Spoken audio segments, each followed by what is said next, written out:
Did you know that heart disease is the #1 killer of women in the United States, responsible for 1 in every 5 female deaths? And yet, most women cannot name a single symptom, not because they don't care about their health, but because for decades, everything we were taught about heart attacks was based on research done almost entirely on men. So today we're changing that. I'm going to walk you through exactly what a heart attack can look and feel like in a woman's body, because knowing this information could literally save your life, or the life of someone you love. First, let's talk about why this is such a big problem. Most of us grew up seeing heart attacks portrayed a certain way, in movies and TV. A man clutching his chest, dropping to the floor. That image is so burned into our brains that when symptoms show up differently, we don't even recognize them as a heart attack. Here's the thing. Women can have those classic chest-grabbing symptoms too, but they are also much more likely to experience what doctors call atypical symptoms. And because of that, women wait longer to call 911, are more likely to be misdiagnosed in the ER, and have worse outcomes overall. So yes, women can feel chest pain, but it might not be the dramatic, crushing pressure you expect.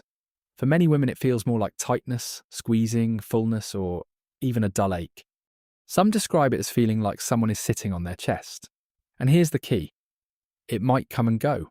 Don't dismiss it just because it isn't constant.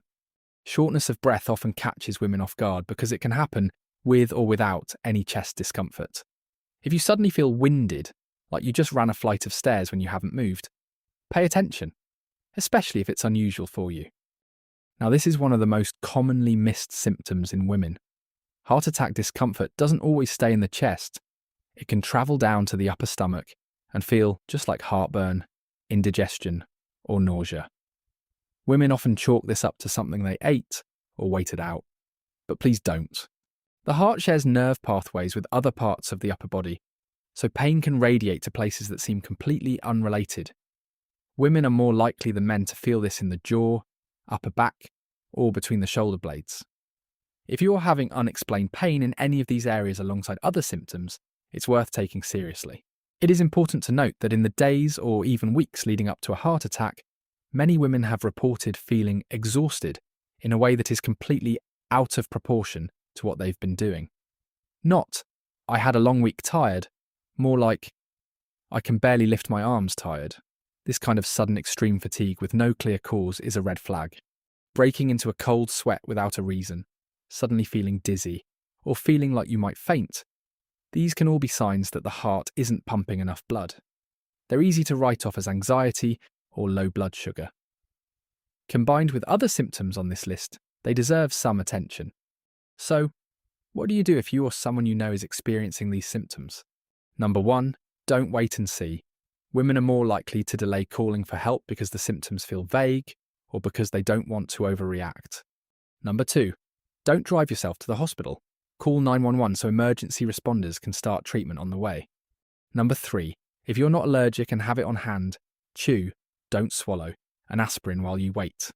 Research suggests this can help slow the clotting process during a cardiac event, but only do this if it's safe for you. And number 4, advocate for yourself in the ER. Studies show women are more likely to have cardiac symptoms attributed to anxiety or stress. If something feels wrong, keep saying so. Heart disease isn't just a man's disease. It affects women just as much. It just doesn't always look the same. And the more we talk about this, the more lives we can save. If you found this helpful, hit that like button and subscribe for more health education content. And drop a comment below. Have you or anyone you know ever experienced atypical heart attack symptoms? We'd love to hear your story. Take care of yourselves, and we'll see you in the next one.